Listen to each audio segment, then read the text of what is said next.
Tá bom? Convido você, desde já, a abrir a sua Bíblia no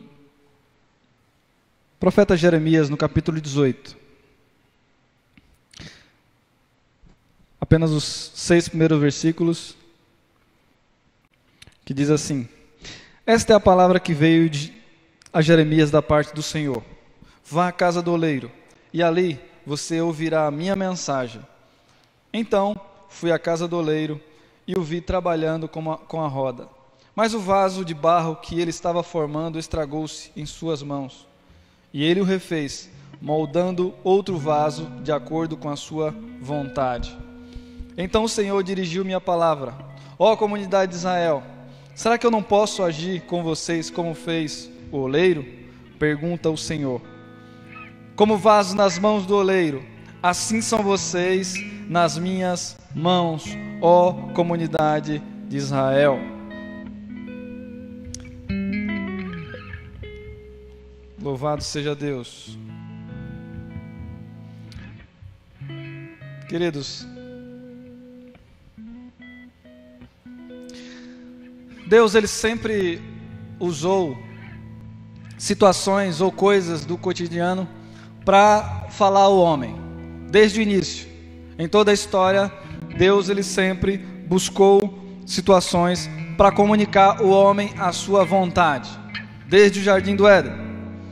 Jesus ele também usou de alguns artifícios do cotidiano, da sua época, do seu tempo ali, para falar com seus discípulos e também para falar com as pessoas que estavam ao seu redor, sejam religiosos, seja a multidão, enfim, Deus ele sempre estava falando com o seu povo através dessas coisas. E vemos nesse texto, no capítulo 18, um texto muito conhecido nosso, onde Deus ele quer falar com o povo de Israel, com a nação de Israel daqueles dias, através do profeta Jeremias. Então ele leva o profeta até a beira de um lago, que naquela época era próximo de lago, alguma represa, rio. E ele quer ensinar a Jeremias, ele quer ensinar o povo daquela época.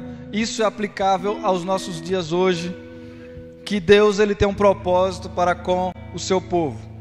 Então, a ilustração do vaso nesse capítulo tem a intenção de mostrar àquele povo que Deus tem o desejo de usar como um instrumento nas suas mãos.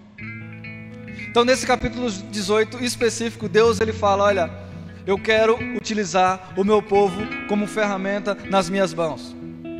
Diferente do capítulo 19, onde Deus ele fala para Jeremias: agora você, meu filho, compra um vaso e vai e quebra do outro lado, para que as outras nações saibam que eu não restaurarei,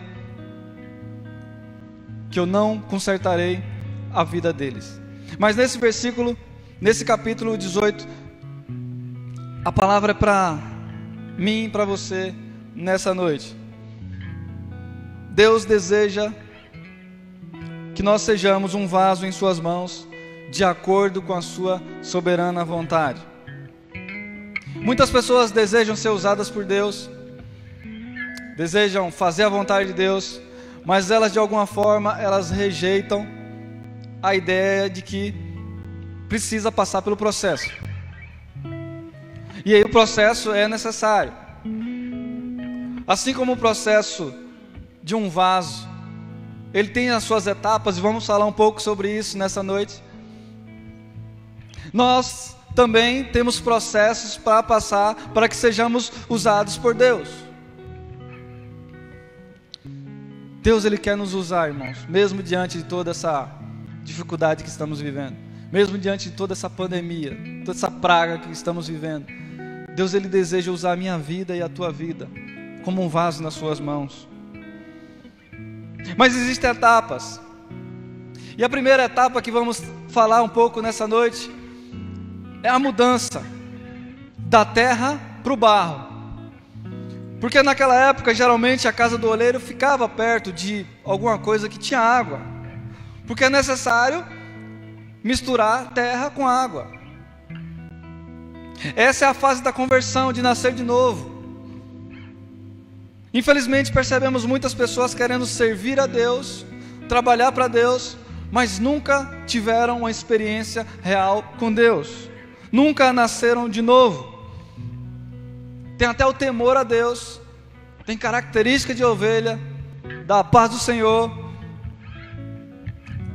ofertantes na casa de Deus, mas não nasceram de novo, nunca nasceram da água e do Espírito. E Jesus, ele explica isso a um religioso da sua época. Era um cara que era inteligente, era um cara que era culto, era um cara que tinha seguidores, chamado Nicodemos, nós sabemos.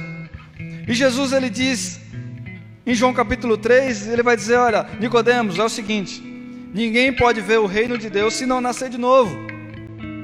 Aí Nicodemos pergunta: como é que alguém pode nascer de novo, já sendo velho? É claro que não pode entrar pela segunda vez no ventre de sua mãe e renascer. E aí Jesus responde de novo: digo a verdade, ninguém pode entrar no reino de Deus se não nascer da água e do Espírito. O que é carne, mas o que nasce do Espírito é Espírito. Não se surpreenda por eu ter dito, é necessário que vocês nasçam de novo. Mudança.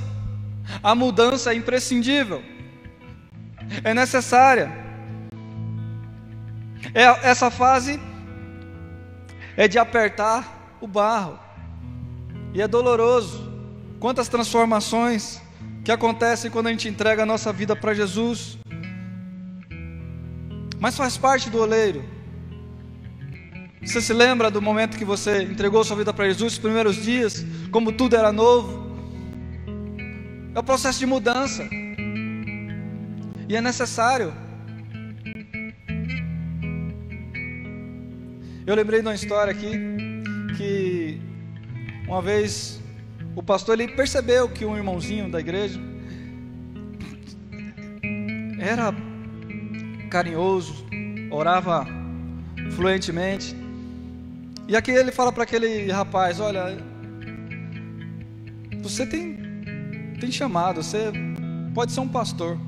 E aquele rapaz, ele foi se capacitar, ele foi para o seminário, fez seminário, estudou os 4 anos, a igreja ordenou o pastorado, mas em uma das mensagens depois disso, o pastor principal, o presidente, estava pregando, e aquele pastor, ele fez o apelo, e aquele pastor, que ele achava que já tinha se rendido aos pés do Senhor Jesus de fato, ele não tinha tido encontro ainda com Deus, e ele sai nos corredores, ele vem até a frente: eu quero entregar minha vida para Jesus. Queridos, é necessário nascer de novo, é necessário mudança, é necessário a transformação da terra para o barro. Faz parte do trabalho do oleiro. A segunda etapa: tirar as pedras. O vaso não pode ter pedrinhas. Eu creio que muitos de vocês nunca tiveram uma experiência de ir na olaria, de ver o processo de um barro, mas eu sei que muitos de vocês aí e aqui também já foram com as suas crianças para a praia e faz aqueles castelos de areia, aqueles montezinhos, e aparecem pedrinhas, e é necessário tirar essas pedras para que a obra fique bonita, para que a obra fique perfeita. Deus, ele tira essas pedras de imperfeições. Esse processo se chama santificação. O vaso precisa ficar perfeito aos olhos do oleiro, porque sem santificação ninguém verá a Deus. Que Deus tenha misericórdia de homens e mulheres que servem Ele, que trabalham para Ele, mas numa vida inundada do pecado. 1 João capítulo 1, versículo 8 diz: se afirmarmos que estamos sem pecado, enganamos a nós mesmos e a verdade não está em nós. Mas se confessarmos nossos pecados, Ele é fiel e justo para perdoar os pecados e nos purificar de toda injustiça. Esse processo de santificação, esse processo de tirar as pedras,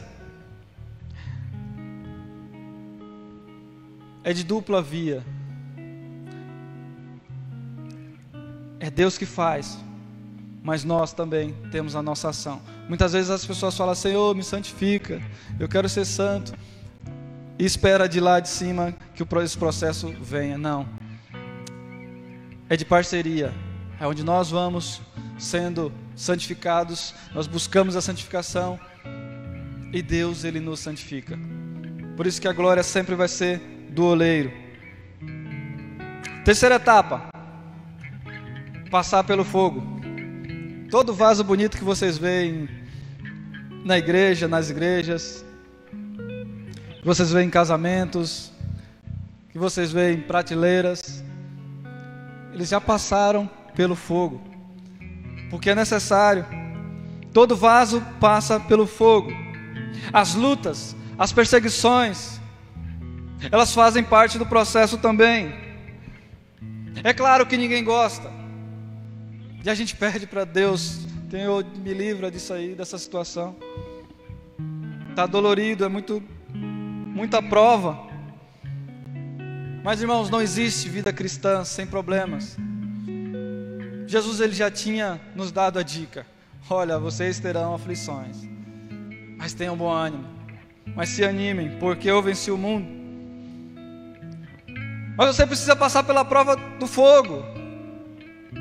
Aqui vemos resistência do vaso. Aqui o oleiro vai perceber o quanto o vaso é resistente, o quanto ele aguenta. E onde vemos muitas pessoas sendo reprovadas nesse teste de qualidade. Primeira carta de Tessalonicenses diz que assim enviamos Timóteo. No versículo 2: nosso irmão e cooperador de Deus no Evangelho de Cristo, para fortalecê-los e dar-lhes ânimos na fé, para que ninguém seja abalado por essas tribulações. Vocês sabem muito bem que fomos designados para isso. Quando estávamos com vocês, já lhe dizíamos que seríamos perseguidos, o que realmente aconteceu, como vocês sabem. Paulo, ele fala para aquela igreja, e ele envia Timóteo, ele envia o seu cooperador para fortalecer aquela igreja. Ele, quando passou, ele falou: não enganei vocês não, eu falei que vocês iriam ser perseguidos, mas eu estou colocando alguém para fortalecer a fé de vocês, para dar ânimo de vocês. Aqui eu aprendo uma coisa: que podemos passar pelo fogo, mas como é gostoso saber que sempre tem alguém para nos fortalecer, para nos ajudar, para nos impulsionar a prosseguirmos. E talvez, se você não tem alguém e você está desanimado, aí busque em Deus, peça para Deus para enviar um Timóteo na sua vida, alguém que possa fortalecer a sua fé, alguém que possa orar por você, orar com você e trazer palavras de vida, para que você não venha a cair, para que você não venha a destabilizar na fé. O evangelista Tiago também, na sua carta, no capítulo 1, versículo 2, diz: meus irmãos, considerem motivo de grande alegria o fato de passarem por diversas provações, pois vocês sabem que a prova da sua fé produz perseverança, e a perseverança deve ter a ação completa, a fim de que vocês sejam maduros e íntegros, sem faltar coisa alguma. Coisa de louco, nós estamos passando por tribulações e ainda temos que considerar isso como uma alegria, mas isso é a palavra de Deus para as nossas vidas. É dessa forma que vamos ser um vaso perfeito e completo, maduro e íntegro, porque isso que faz a perseverança, isso que faz as lutas. Esse é o objetivo final, para que nós sejamos usados nas mãos de Deus. Eu gosto muito do texto que Paulo escreve aos Gálatas, no capítulo 4, versículo 9. Ele fala: meus irmãos, eu estou sofrendo como uma mulher sofre de dores de parto, até que Cristo seja formado em vocês, até que Cristo tome a forma de vocês, até que Cristo, olha, fique parecido com esse vaso, olha, com vocês. Nós vamos, irmãos, nós passamos por essas dificuldades, por essas lutas, mas o objetivo final de Deus sempre vai ser que a gente seja parecido com Jesus, para que a gente tenha maturidade, para que passamos no teste de integridade. É difícil? É, mas é o processo, e eu vou dizer para você, vale a pena. É dolorido às vezes, ninguém gosta, repito, ninguém gosta de passar por provação, ninguém gosta de passar dificuldades, passar aperto, seja financeiro, ninguém gosta de passar por crises, mas que a gente possa ser formado em Cristo. A pergunta é: então, pastor, depois de ter passado por tudo isso, agora já posso ser usado pelo Senhor? A resposta é: ainda não. A quarta etapa ainda existe, a espera. Hoje vemos um imediatismo muito grande por parte da igreja evangélica brasileira, infelizmente, aonde as pessoas chegam nas comunidades, chegam nas igrejas e vão direto para servir. Irmãozinho, olha, tocou lá no mundo, primeiro culto, vem para cá, vem tocar para Jesus aqui. Não existe a espera, há esse imediatismo diante das igrejas, infelizmente. Mas a espera é parte do propósito de Deus, tem que ser na hora de Deus. É tempo de espera, é tempo de prateleira, é tempo de orar, é tempo de buscar, é tempo de se capacitar, é tempo de trabalhar a ansiedade também. Como é difícil, né, irmãos, esperar. Mas aguarde um pouco. Salmo 40 nos diz: espera com paciência um pouco mais no Senhor. A gente olha a Bíblia assim e vê alguns casos e acha que as coisas funcionaram instantaneamente. Vê o profeta, unge Davi, coloca óleo na cabeça de Davi, e a gente acha que no outro dia Davi foi ungido rei. Não. Ele só assumiu o trono, alguns teólogos vão dizer, 12 anos depois, 14 anos depois. Enquanto isso, Davi, ele voltou para fazer aquilo que Deus tinha chamado para fazer. Então, enquanto você não faz aquilo que você gostaria de forma plena, faça aquilo que Deus colocou nas tuas mãos. Espera. Vemos o apóstolo Paulo, parece que ele caiu do cavalo e também, depois de alguns dias, ele já estava pregando para a igreja. Não, a gente sabe, outros teólogos vão dizer que depois do deserto ainda foram pelo menos 15, 18 anos aí. É necessário esperar. Se você está nessa etapa, seja em qualquer área da sua vida, saiba de uma coisa: Deus não esqueceu de você. Aguarde um pouco mais. E para a gente finalizar, depois de tudo isso, depois de todo esse processo, agora sim, podemos ser usados por Deus. Mas precisamos ter em mente pelo menos duas coisas. A primeira dela é que existem muitos tipos de vasos.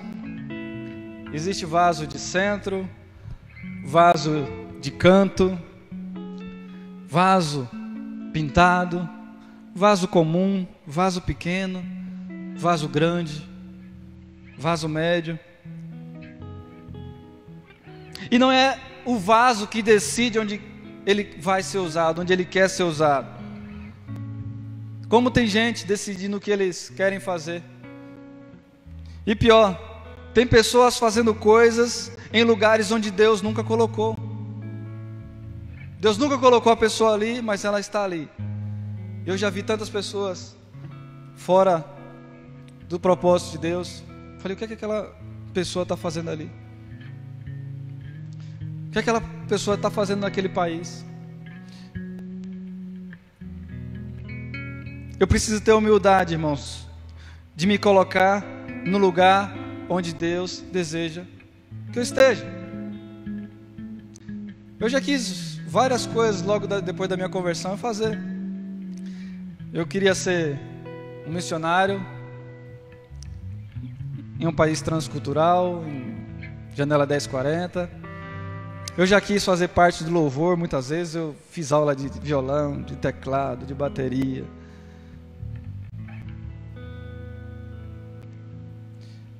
Mas Deus não me chamou para isso. Faço, às vezes eu toco, não tem problema nenhum. Deus, Ele dá dons a cada um com o objetivo de edificação do corpo. E eu preciso saber qual é o meu lugar. Não posso decidir o que é que eu vou fazer. Assim como Jonas. Jonas, ele queria decidir onde é que ele queria pregar. E fora da vontade de Deus é o pior lugar para se estar, irmãos. Nós precisamos ter em mente todos os dias, Senhor, eu quero ter certeza que eu estou debaixo da Tua vontade, que eu estou cumprindo justamente aquilo que o Senhor me incumbiu, colocou nas minhas mãos. Eu entendo que eu não sei nem pregar direito, queridos, mas eu transmito a mensagem da forma que Deus me fez, porque Ele é o Criador de todas as coisas. Isaías 45, versículo 9: ai daquele que contende com seu Criador, daquele que não passa de um caco entre os cacos no chão. Acaso o barro pode dizer ao oleiro, o que você está fazendo? Será que a obra que você faz pode dizer, ele não tem mãos? Ai daquele que diz a seu pai, o que você gerou? Ou a sua mãe, o que você deu à luz? Assim diz o Senhor, o Santo de Israel, o seu Criador: a respeito de coisas vindouras, você me pergunta sobre meus filhos, ou me dá ordem sobre o trabalho de minhas mãos?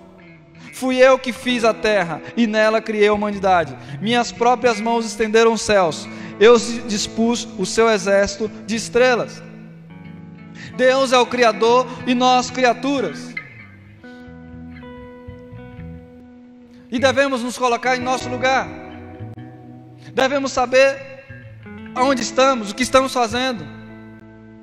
Sempre vai existir pessoas mais inteligentes que nós, mais bonitas que nós, mais capacitadas que nós, mais talentosas, mais ricas e melhores que nós. Diferentes tipos de vasos, mas todos são preciosos para Deus. Aleluia. Não existe o mais importante ou menos importante. Todos nós somos preciosos aos olhos de Deus. Mas talvez você se ache incapaz, talvez você se ache que não tem dons. Eu dou aula de batismo e o que eu ouço muito quando nós vamos falar sobre aula de dons é as pessoas dizendo, eu não tenho dom, pastor, eu não sei o que é que eu faço, não sei o que é que Deus me chamou para fazer, eu me acho incapaz. Ou uns pensam que por causa das suas falhas, por causa dos seus erros, Deus vai rejeitá-lo por isso, Deus não vai usar. Mas saiba de uma coisa, Deus, em toda a Bíblia, em toda a história bíblica, Deus, Ele escolhe vasos para mudar a história. E vemos uma lista de gente que Deus chamou e que hoje talvez eu e você não contrataria na nossa empresa. Noé, primeiro alcoólatra da história bíblica, foi o único da humanidade que achou graça aos olhos de Deus e assim preservou a sua família e a humanidade depois. José, ex-presidiário, saiu da cadeia e foi colocado como governador para salvar sua família e muitas nações da fome daquela época. Moisés tinha um homicídio nas costas, já tinha matado uma pessoa, foi libertador de Israel, foi escolhido por Deus, recebeu as suas tábuas e talvez fosse o cara mais íntimo que pisou aqui na terra depois de Jesus. Davi traiu seu homem de confiança, mas para Deus, depois de arrependimento, foi um homem segundo o seu coração. Salomão caiu na idolatria com muitas mulheres, mas se tornou o homem mais sábio da terra e construiu um templo onde jamais foi visto antes esse templo de adoração a Deus. Jonas quase afunda um barco com pessoas inocentes, mas se arrependeu e ajudou a salvar milhares de vidas naquela cidade. Pedro, depois de ter traído Jesus, se arrependeu, foi perdoado e foi um dos maiores líderes da igreja e um dos mais fundadores também. Aquele ladrão na cruz, criminoso assumido, simplesmente se arrependeu e inaugurou o paraíso. Paulo, perseguidor severo dos discípulos de Jesus, se converteu e se tornou o maior missionário da história. Levou o evangelho aos confins da terra e publicou tantas cartas que hoje nós lemos até hoje. Talvez você manchou o currículo, mas Deus, Ele apaga e escreve uma nova história. Saiba que Deus ainda está contratando homens e mulheres imperfeitos para usar como vaso nas suas mãos. A segunda coisa que precisamos ter em mente é que a beleza do vaso está no arranjo. A beleza do vaso em si é insignificante. Quando nós vamos para a festa, a gente não olha muito para o vaso. A beleza está no arranjo. O vaso em si é vazio. Numa festa ninguém olha para vaso, e sim para as flores, para o arranjo. O verdadeiro vaso sabe da sua origem, sabe que somos pó. Mas é o que está dentro do vaso que faz a diferença. É o Espírito Santo dentro de nós e que faz toda a diferença, querido. Ele que é o nosso tesouro. 2 Coríntios capítulo 4 diz: mas temos esse tesouro em vasos de barro, para mostrar que esse poder, que a tudo excede, provém de Deus e não de nós.